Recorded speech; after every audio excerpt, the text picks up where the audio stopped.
உன்மடியில் நான் உறங்க கண்ணீரண்டும் தான் மயங்க என்ன தவம் செய்தேனோ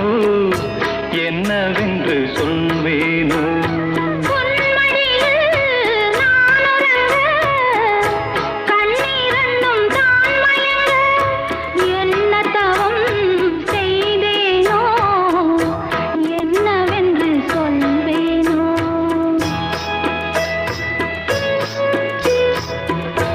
ஏழ் பிறப்பும் இணைந்திருக்கும் சொந்தம் இந்த சொந்தமம்மா வாழ்விருக்கும் நாள் வரைக்கும் தஞ்சமுந்தன் நெஞ்சமம்மா